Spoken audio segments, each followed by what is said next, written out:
한진수는 29살 생일이 지난 지 얼마 되지 않았을 때 예린을 처음 만났습니다. 회사 동료의 소개로 만난 그녀는 단정한 미소와 차분한 말투로 진수의 마음을 사로잡았죠. 예린은 백화점에서 일하는 평범한 여성이었지만 진수에게는 그 어떤 여자보다 특별해 보였어요. 안녕하세요, 한진수입니다. 첫 만남에서 진수는 어색하게 인사를 건넸습니다. 예린은 고개를 살짝 숙이며 이예린이에요. 잘 부탁드려요라고 답했죠. 그날 커피숍에서 2시간을 보내며 진수는 예린의 진중함에 매료되었어요. 그녀는 화려한 말솜씨는 없었지만 진수의 이야기를 진심으로 들어주었습니다. 진수는 중견기업에서 사원으로 일하는 성실한 직장인이었어요. 매일 8시 반에 출근해서 6시가 넘어서야 퇴근하는 평범한 셀러리맨이었죠. 그는 자신의 배경에 대해서는 별로 이야기하지 않았습니다. 아버지는 사업을 하고 계시고 어머니는 집에서 살림을 보고 계세요라고만 간단히 말했죠. 사실 진수에게는 숨기고 있는 비밀이 있었어요. 그의 아버지는 국내 굴지의 대기업을 운영하는 문회장이었습니다. 하지만 진수는 아버지의 도움 없이 자신의 힘으로 살아가길 원했죠.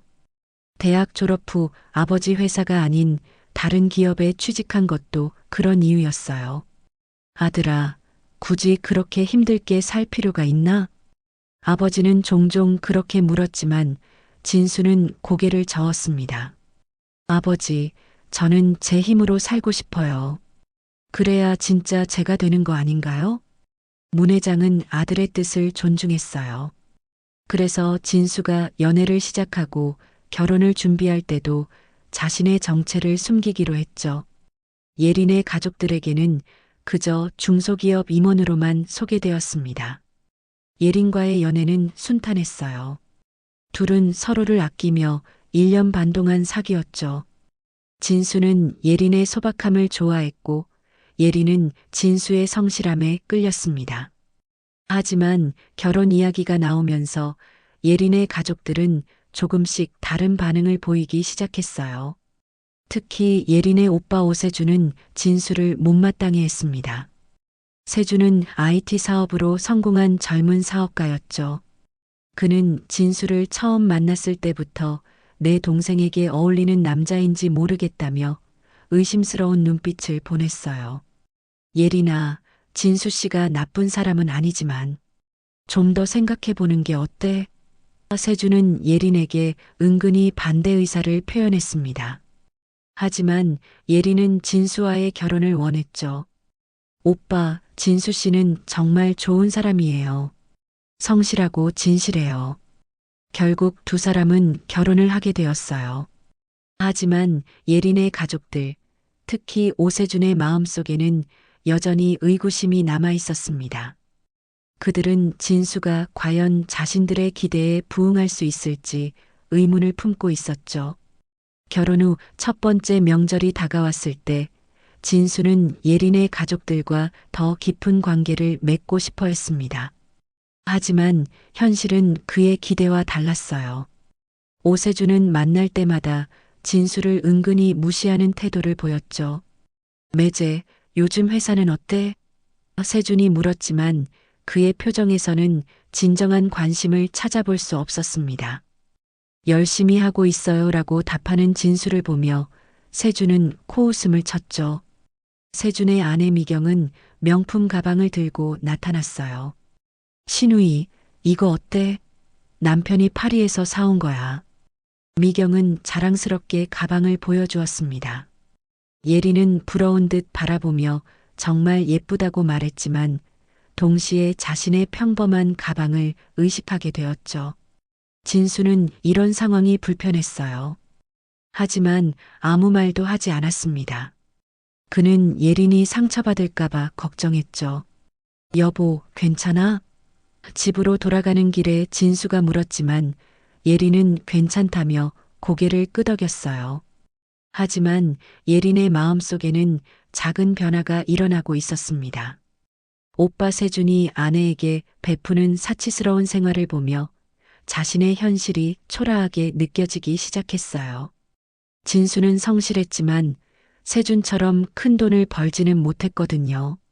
문 회장은 아들의 결혼 생활을 멀리서 지켜보고 있었어요.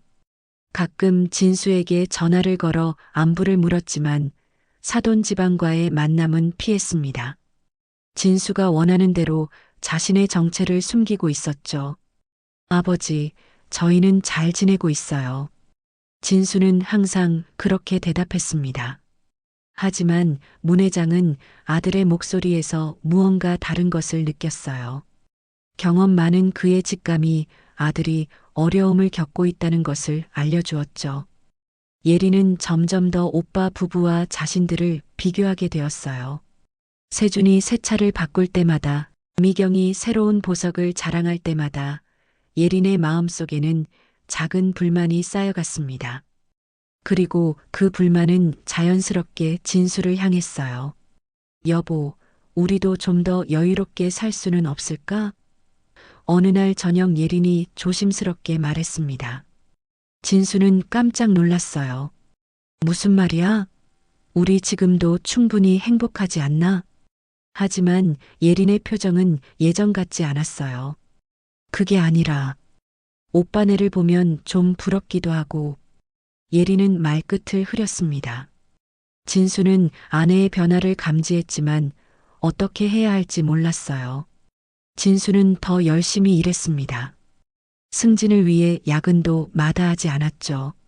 하지만 그의 노력이 즉각적인 결과로 이어지지는 않았어요. 회사 생활은 여전히 팍팍했고 월급은 크게 늘지 않았습니다. 세준은 이런 진수의 모습을 더욱 못마땅해 했어요. 매제는 정말 성실하네. 하지만 요즘 시대에는 성실함만으로는 부족하지 않나? 그의 말에는 조롱의 기색이 섞여 있었습니다. 예리는 그런 오빠의 말을 듣고도 진수를 변호하지 않았어요. 오히려 조용히 고개를 숙이며 침묵을 지켰죠. 진수는 아내의 이런 태도에서 서운함을 느꼈지만 직접 말하지는 않았습니다. 결혼 1년이 지나면서 진수와 예린 사이의 거리는 조금씩 벌어지고 있었어요. 사랑으로 시작한 결혼이었지만 현실의 무게가 두 사람의 마음에 그림자를 들이우기 시작했습니다. 오세준의 무시는 더욱 노골적으로 변했습니다. 가족 모임이 있을 때마다 세준은 진수를 조롱거리로 만들었어요. 우리 매제는 정말 착실해. 매일 8시에 출근해서 6시에 퇴근하고 월급은 얼마나 받나? 진수는 그런 질문에 답하기가 곤란했습니다. 자신의 월급이 결코 적지 않았지만 세준의 수입과 비교하면 초라해 보일 수밖에 없었거든요. 그냥 생활하는 데는 충분해요라고 대답하면 세준은 비웃듯 고개를 끄덕였죠. 충분하다고? 요즘 세상에 그런 마인드로는 힘들지 않을까? 세준의 말투는 점점 더 거만해졌어요. 나 같은 경우에는 한 달에 몇 천만 원씩 벌어들이는데 말이야. 예리는 그런 오빠의 말을 들으며 점점 더 초조해했습니다. 처음에는 진수를 변호하려 했지만 이제는 그마저도 하지 않았어요. 오히려 진수가 대답할 때마다 어색한 미소를 지으며 시선을 피했죠. 미경도 여기에 가세했습니다. 신우이도 좀 더 좋은 것들 누려봐야 하는데 여자는 꾸며야 더 예뻐지잖아. 미경은 자신이 착용한 다이아몬드 목걸이를 만지작거리며 말했어요. 예리는 그런 미경을 보며 부러움과 동시에 자괴감을 느꼈습니다. 진수는 이런 상황들이 쌓여갈수록 마음이 무거워졌어요. 아내가 점점 자신에게서 멀어지는 것을 느꼈거든요. 예리는 예전처럼 진수의 하루 일과에 관심을 보이지 않았고 대화도 줄어들었습니다. 여보, 우리 얘기 좀 해볼까? 어느 날 밤 진수가 조심스럽게 말을 꺼냈어요. 하지만 예리는 피곤해 내일 하자며 등을 돌렸습니다. 진수는 아내의 차가운 등을 바라보며 답답함을 느꼈죠. 세준의 무시는 날이 갈수록 심해졌습니다. 자네 정말 우리 예린이한테 미안하지 않나? 저런 예쁜 애를 그렇게 평범하게 살게 하고 말이야. 그런 말을 들을 때마다 진수는 주먹을 꽉 쥐었지만 참았어요. 하지만 가장 힘든 것은 예린의 변화였습니다. 예린은 이제 세준의 그런 말들을 듣고도 별다른 반응을 보이지 않았어요. 심지어 가끔은 고개를 끄덕이며 동조하는 듯한 모습까지 보였죠. 한심한 내 남편, 우리 집안에 어울린다고 생각해? 세준의 말은 점점 더 직설적이 되었습니다. 그런 말을 들어도 예린은 더 이상 진수를 감싸주지 않았어요. 오히려 민망해하며 시선을 바닥으로 떨궜죠. 진수는 혼자만의 시간이 늘어갔습니다. 퇴근 후에도 집에 곧장 들어가지 않고 공원에서 시간을 보내곤 했어요. 아내와 마주하기가 두려웠거든요. 예린의 실망스러운 눈빛을 보는 것이 점점 더 힘들어졌습니다. 예린은 이제 진수를 바라보는 시선이 완전히 달라졌어요. 예전에는 든든하고 믿음직스러워 보였던 남편이 이제는 답답하고 무능해 보였습니다. 세준의 말들이 점점 더 설득력 있게 들렸거든요. 진수와 예린의 결혼 생활은 이렇게 조금씩 균열이 생기기 시작했습니다. 사랑으로 시작했던 두 사람의 관계가 현실의 벽 앞에서 흔들리고 있었어요. 그리고 그 균열은 더욱 커져만 갔습니다. 결혼 3년째 되던 해 가을, 세준은 새로운 사업 성공을 자축한다며 가족 모임을 열었습니다. 고급 한정식 집에서 열린 그 자리에는 진수와 예린, 그리고 양가 부모님들이 모였어요. 진수는 그날따라 유독 긴장하고 있었습니다. 오늘은 정말 기념할 만한 날이야. 세준은 상기된 얼굴로 말했어요. 새 계약건으로 올해 매출이 작년의 3배가 될 것 같거든. 그는 자랑스럽게 가슴을 펴며 이야기를 이어갔죠. 미경은 새로 산 시계를 자랑했습니다. 우리 그이가 계약 성사 기념으로 사준 거예요. 스위스에서 직접 주문한 거라고 하네요. 그녀의 손목에는 눈부시게 반짝이는 시계가 걸려 있었어요. 예린은 그 시계를 바라보며 부러움을 감추지 못했습니다. 자신의 손목에 있는 평범한 시계와 비교하며 한숨을 내쉬었죠. 진수는 그런 아내의 모습을 보며 마음이 아팠어요. 사위는 요즘 어떻게 지내고 있나? 예린의 아버지가 물었습니다. 진수는 정중하게 대답했어요. 열심히 일하고 있습니다. 내년에는 승진도 기대해 볼 수 있을 것 같고요. 하지만 세준은 코웃음을 쳤습니다. 승진이라. 그래도 월급쟁이는 월급쟁이지.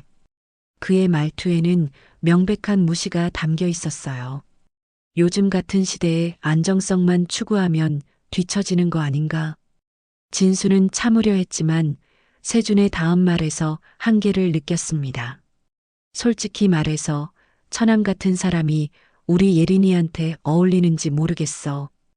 예린이는 더 좋은 환경에서 살 자격이 있는데 말이야. 그 순간 예린이 입을 열었어요. 하지만 진수를 변호하는 말이 아니었습니다. 그러게 말이야.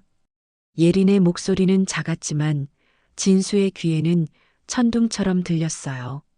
진수는 충격을 받았습니다. 자신의 아내가 처음으로 자신을 부정하는 말을 한 것이었거든요. 예린아. 진수가 아내의 이름을 불렀지만 예린은 고개를 돌렸어요. 세준은 기세가 등등해졌습니다. 한심한 내 남편, 우리 집안에 어울린다고 생각해? 그의 목소리는 점점 더 커졌어요. 매달 쥐꼬리만 한 월급 받아서 예린이한테 뭘 해줄 수 있겠어? 진수는 더 이상 참을 수 없었습니다. 형님, 그렇게 말씀하시는 것은. 하지만 말을 끝내기도 전에 세준이 자리에서 벌떡 일어났어요. 뭐, 지금 나한테 대드는 거야? 세준의 얼굴이 붉어졌습니다. 내가 뭔데 나한테 말대꾸를 해? 그는 진수에게 다가가며 어깨를 거칠게 밀쳤어요. 진수는 비틀거렸지만 참았습니다. 하지만 세주는 멈추지 않았어요. 정말 한심해. 이런 놈이 내 동생 남편이라니. 세주는 진수의 가슴팍을 손으로 떠밀었습니다. 그때였어요. 식당 뒤편에 조용히 앉아있던 한 노신사가 천천히 일어났습니다.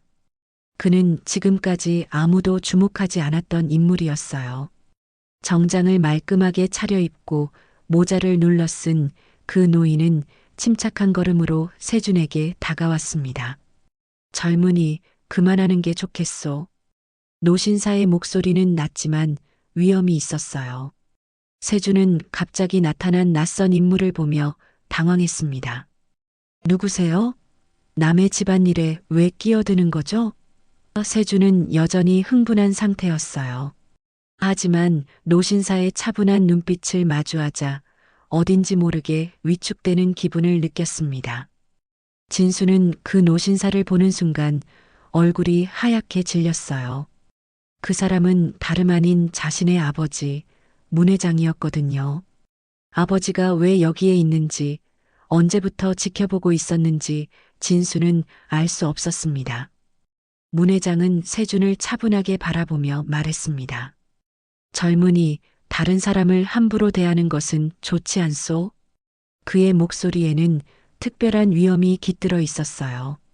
하지만 세준은 여전히 누가 자신의 일에 간섭하는지 이해하지 못했습니다. 대체 누구시길래 남의 가족 일에 끼어드시는 거죠? 세준은 불쾌한 표정으로 문 회장을 노려봤어요. 저희 집안 문제인데 상관하지 마세요. 문 회장은 차분하게 대답했습니다. 집안 문제라 그럼 더더욱 상관이 있지. 저 진수 애비올시다. 사돈. 문 회장은 모자를 벗으면서 말했습니다. 그 순간 식당 안이 조용해졌어요. 예린과 세준, 그리고 둘의 부모님이 모두 놀란 표정을 지었습니다. 사돈 어른이라고요? 세준은 잠시 당황했지만 곧 평정을 되찾았어요. 오히려 더 큰 소리로 말했습니다. 그럼 더 할 말이 있네요. 아들을 이따위로 키워서 내 동생을 고생시켜?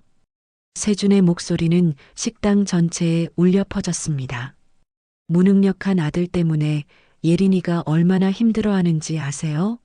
이런 무능한 놈을 장가보내요. 진수는 얼굴이 창백해졌어요. 세준이 아버지에게까지 그런 말을 하는 것을 차마 보고 있을 수 없었습니다. 형님, 그만하세요. 아버지께 그런 말을. 하지만 세준은 멈추지 않았어요. 뭐가 그만이야. 내 아버지가 제대로 키웠다면 예린이가 이렇게 고생할 일이 있었겠어? 그는 문 회장을 향해 손가락을 들며 소리쳤습니다. 바로 그때 식당 입구로 2명의 남자가 빠르게 들어왔습니다. 검은 정장을 입은 그들 중 체격이 건장한 한 명이 재빠르게 세준에게 다가갔어요. 실례하겠습니다. 순식간에 보디가드가 세준의 팔을 뒤로 꺾으며 제압했습니다. 아야, 뭐 하는 거예요? 세준은 갑작스러운 상황에 당황하며 소리쳤어요. 미경은 여보, 하며 비명을 질렀죠. 정장을 입은 다른 남자는 정중하게 문 회장에게 다가왔습니다. 회장님, 괜찮으십니까? 그의 말에 식당 안의 모든 사람들이 충격을 받았어요. 예리는 입을 다물지 못했습니다. 회장님이라고요? 그녀의 목소리가 떨렸어요. 지금까지 평범한 중소기업 임원이라고 생각했던 시아버지가 회장이었다는 것입니다. 비서는 진수에게도 걱정스럽게 물었어요. 도련님, 다치신 곳은 없으십니까? 그 말에 예린과 세준의 부모님들까지 경악했습니다. 진수가 도련님이라니요. 세준은 보디가드에게 제압당한 채로 믿을 수 없다는 표정을 지었어요.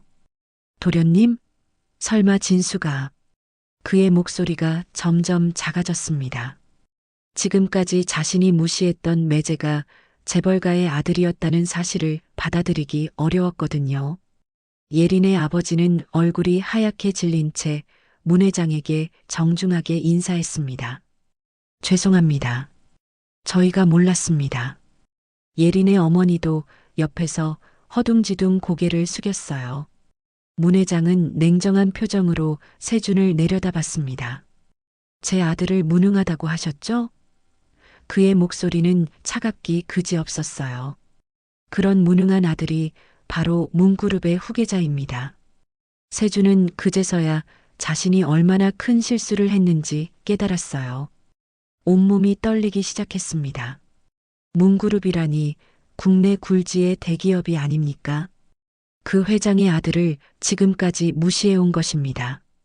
예리는 남편을 바라보며 복잡한 감정에 휩싸였습니다. 충격과 당황, 그리고 묘한 기대감이 뒤섞인 마음이었어요. 지금까지 무능하다고 생각했던 남편이 사실은 엄청난 배경을 가진 사람이었던 것입니다. 세준은 보디가드에게 제압당한 채로 벌벌 떨고 있었습니다.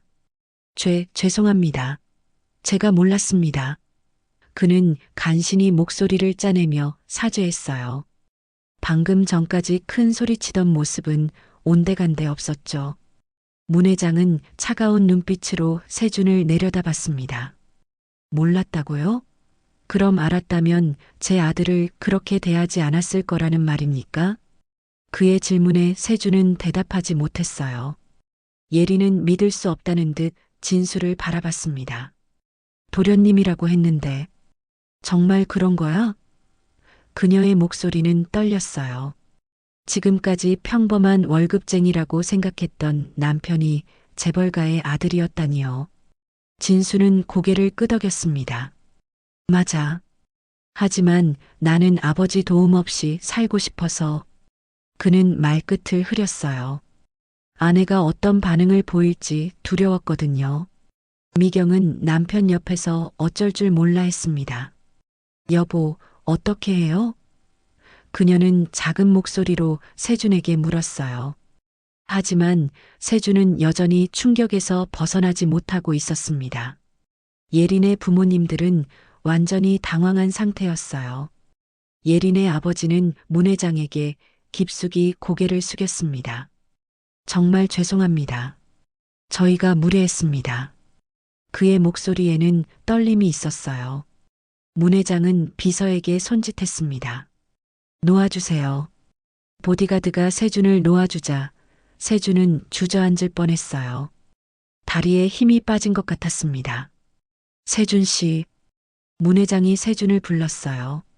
제 아들이 무능하다고 하셨는데 그럼 당신은 얼마나 유능하신지 궁금하군요. 그의 말투는 조용했지만 위협적이었습니다.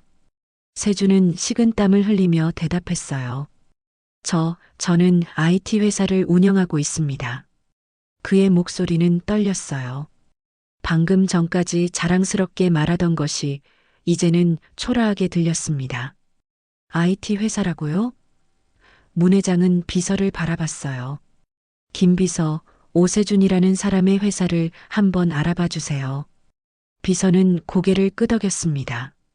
예리는 그런 광경을 보며 마음이 복잡했어요.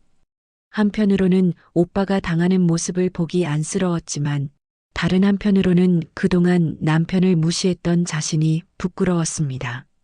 진수는 아버지의 팔을 잡았어요. 아버지, 이제 그만하세요. 제가 괜찮다고 했잖아요.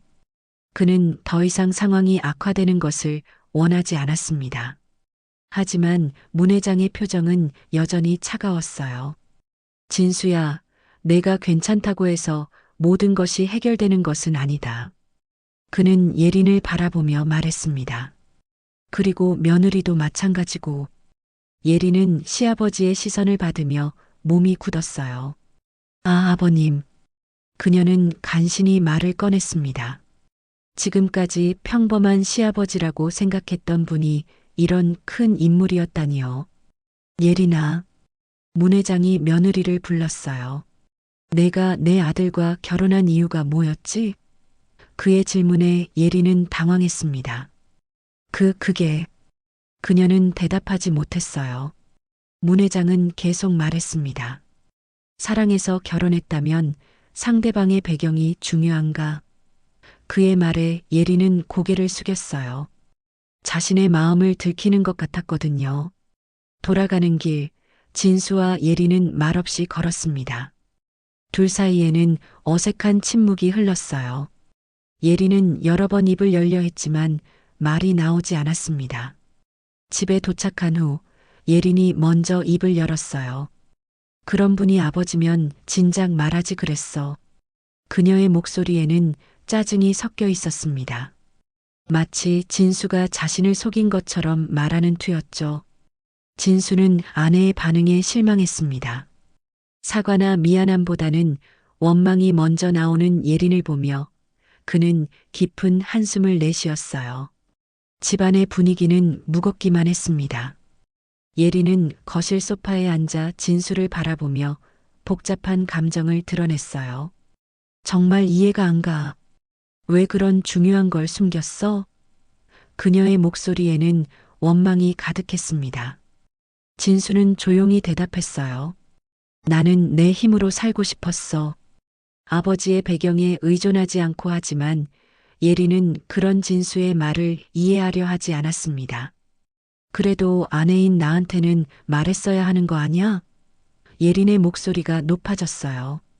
내가 그동안 오빠한테 얼마나 창피를 당했는데. 그녀는 자신이 받았던 무시와 모욕을 떠올리며 화를 냈습니다. 진수는 아내의 반응을 가만히 지켜봤어요. 그때 너는 나를 외면했었지. 그의 목소리는 차분했지만 서늘했습니다. 너희 오빠가 나를 무시할 때마다 너는 침묵하거나 오히려 동조했어. 예리는 잠깐 말문이 막혔어요. 그것은 사실이었거든요. 그때는 상황이 어땠든 부부는 서로를 지지해야 하는 거 아닌가? 진수는 고개를 저었습니다. 예리는 변명을 늘어놓았어요. 그건 오빠가 워낙 성격이 그래서 나도 어쩔 수 없었어. 그리고 당신이 그런 배경이 있다는 걸 알았다면 달랐을 거야. 바로 그 순간 진수의 얼굴이 차가워졌습니다. 그렇구나. 결국 그게 본심이었구나. 그는 깊은 한숨을 내쉬었어요. 무슨 소리야? 예린이 당황해서 물었어요. 진수는 예린을 바라보며 말했습니다. 나는 소박한 것에도 행복할 줄 아는 예린이가 좋았어. 작은 선물에도 기뻐하고 평범한 일상에도 만족해하는 모습이 아름다웠거든. 그의 목소리에는 안타까움이 묻어났어요. 하지만 지금의 너는 마치 다른 사람 같아. 진수는 고개를 저었습니다. 내가 재벌가 아들이라는 걸 알고 난 후의 모습을 보니 그동안 함께했던 내가 진짜였는지 의심스러워. 예리는 그제서야 자신이 무슨 말을 했는지 깨달았어요. 진수 씨, 내가 그런 뜻으로 말한 게 아니야. 됐어. 진수는 단호하게 말했어요. 충분히 알았어. 너한테는 나라는 사람보다 내가 무엇을 가졌는지가 더 중요했던 거지.